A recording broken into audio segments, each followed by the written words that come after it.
to our sixth and final style, wrapped. Okay, and this is wrapped. The objective here, the characteristics, okay, if we go all the way to the top, is that it's balanced, it's even, it has clean lines, and it gives the appearance that something's wrapped underneath the line. So it's not just that it's just randomly bulbous and kind of messed around with. It's imagine if there was a ball underneath a piece of paper and it kind of raised at certain points. That's what you're looking for, is that there's something almost hidden under there. That's why it's called wrapped. All right, so a couple of simple things to do here, a couple of new techniques I'll show you. We're going to drag and drop this guy right down like we always do. All right, we're going to go into Illustrator. We're going to open up our original file that we've got going on here. As soon as this does it, a little slow today. Or we're going to sit here and watch the beach ball of death. When this loads up, here it is, okay? I'm going to go to my layers. I'm going to go to my originals. All right, and I'm going to drag and drop right on. Now, remember that if you aren't going to get this done in a day, you're not sure if you have enough time, if you don't want to have to keep downloading this image, you can embed it into your Illustrator file. And that would be in Window, okay, and you go to your links, you highlight your image, you click on the drop down, and you say embed the image. Now it's embedded in there, and it no longer has to be on the desktop at all. If I moved that and it wasn't embedded, Illustrator would give me an error message, and this would be blank because it would be missing the file. But because I linked it, I don't have to worry about it. All right. I'm going to lock my originals layer. I'm going to go to my illustrations. All right. And I'm going to go through. Now with this, okay, again, yes, I'm going to make you practice, okay, including all of your colors here. All right. So I'm going to click over here, click new color, and click wrapped. All right. Here's my new color scheme. I'm going to grab this wonderful red color, and I'm going to click and drag it over. Boom. All right. All right, let's get to it. So the easiest way to do this, all right, I'm going to use the line segment. You can use the pen tool. I'm going to use the line segment. They're both exactly the same thing. The key is to make sure that it's a straight line. All right. So you can go view and show rulers. All right. I have always just used Command R. I don't know why the rulers aren't by default there. They should be.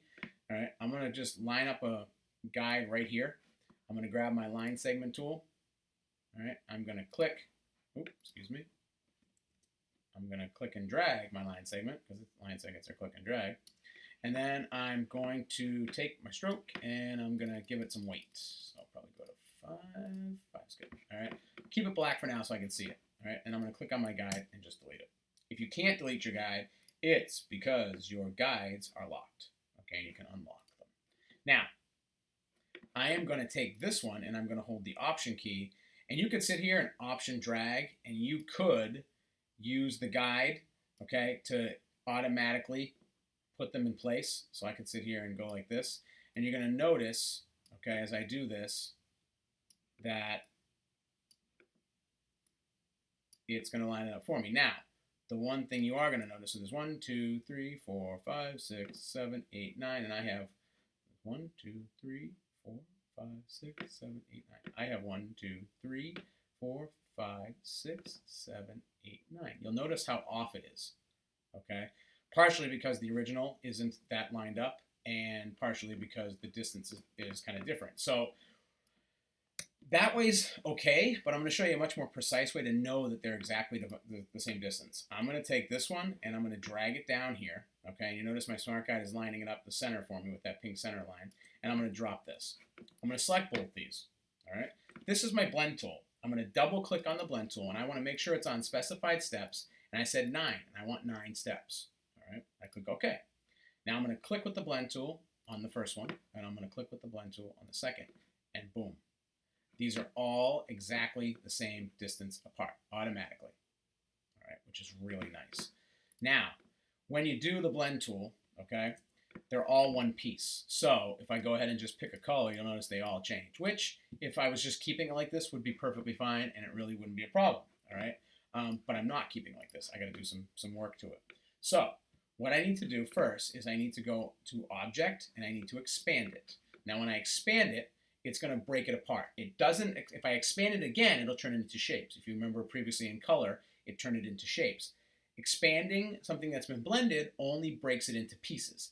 But before it actually is officially pieces, all right, I'm just going to go in and I'm going to ungroup it. Okay? So it's expand and then ungroup. If you have a question about that, rewind, check it out. Now each one's an individual piece. Now I can have a little bit of fun. All right? So The lines don't exactly line up, and that's okay because the original isn't completely straight. It's also pixeled, so it's hard to line up. You know when you use the blend tool, it's automatically the same distance. So you're going to play a little bit here. So what I'm going to do is, if I use my width tool, which is the tool I want to use, and I go to grab it, you'll notice that's going to happen. Well, that's not what's happening here. So what I'm going to do is I'm going to grab the scissors, and at the end of one part and at the end of the other, I'm going to snip. Then I'm going to grab my width tool to this guy, and I'm going to pull. So there's my first one, okay? Now I'm going to go down to the bottom, and I'm going to grab my scissors, and the same thing. And I'm going to, line up here to like here, and then here to here, and I'm going to grab the width tool. All right, and I'm going to do this, all right?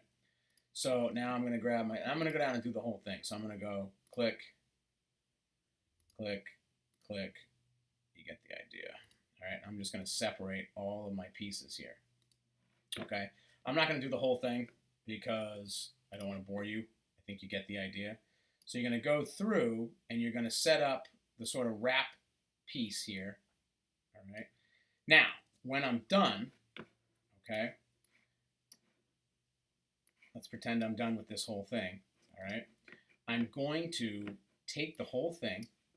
All right, I'm going to go to Object, Expand Appearance, okay, and then Object, Expand again, and that makes everything shapes. And I'm going to go ahead and just unite it. And I'm going to do this with this particular piece because you don't need it in separate pieces. All right, when you work with your tree, you don't have to necessarily do that. With this, I'm just going to do it to make it easier because it's all one piece. And then I'm going to color it red. Whoop, not the stroke, the fill. All right, so I'll have that all done all the way through. Okay, if you wanted to get really tricky, you could take these, copy and paste them and flip them. See how it's the same in the bottom and the top as it is? Okay, that's up to you. If you wanted to kind of work that way, or you can just kind of recreate them. Really your call on that, all right? But this is going to be how you're going to do that with your tree. You're going to create lines and then use the warp tool, the width tool, to expand parts of the line and make it look like something is underneath it. If you have a little bit of trouble with this, okay, you can use your pen tool, all right? And you can make segments and you can kind of piece them together afterwards. But I would suggest, again, if I was doing this with the pen tool, same general idea. Zoom in a little bit. All right, I can grab my pen tool and I can click. And I can click. And I hit escape to release it. All right, and neither one is really wrong. Using the blend tool is a good technique to get used to because the blend tool does come in handy every now and then. When you do have to use it, it's usually really helpful. All right. And your line, you get the same idea. Now you can grab your scissors and you can snip on a line, and then you can grab your width tool and you can pull up. Okay, so nothing really crazy about that.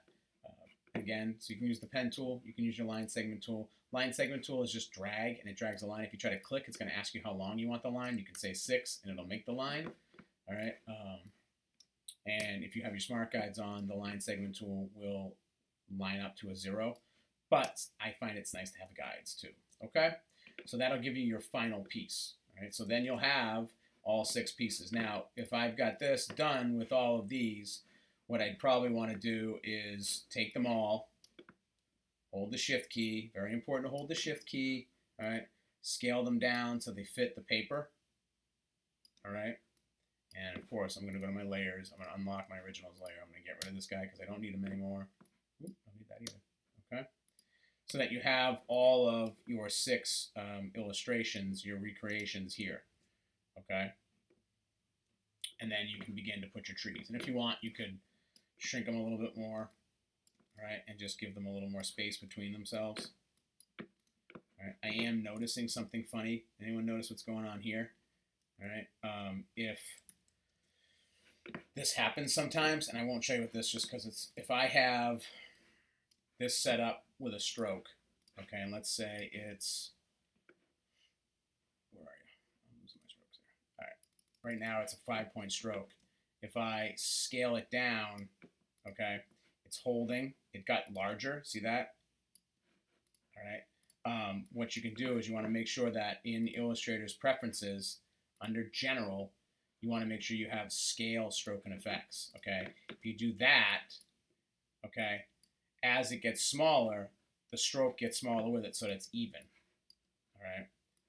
It doesn't, and that's what's happening here. Notice these lines got a little bigger all of a sudden, and that's why. You want to go to Illustrator Preferences, General, and make sure the scale, stroke, and effects are on, okay? That one's a little tricky sometimes.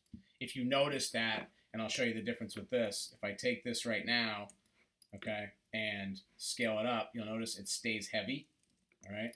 But if I go to Illustrator Preferences, General, uncheck the scale, stroke, and effects, when I bring him back up again, notice the lines get thinner, and now I go to Edit, Preferences, General, Scale, Stroke, and Effects, and I take my little friend, now I scale him down to the same size as the other one.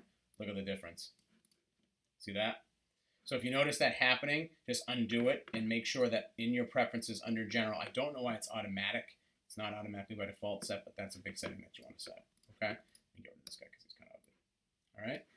You'll have this, and then you'll have your trees right next to them. And this will be the file that you'll hand in to me with your swatches all set up, okay?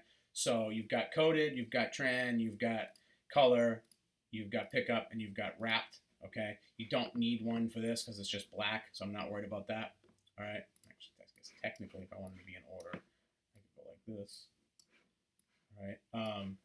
And then when you start your trees, you'll have your colors for your trees down here. You do not have to create separate folders for each of your trees if you don't want to. You just want to see the colors down here would be your trees, okay? Or you can make one folder for your trees. Either one, as long as the trees are separate and I can see the colors that you're using for the trees, all right?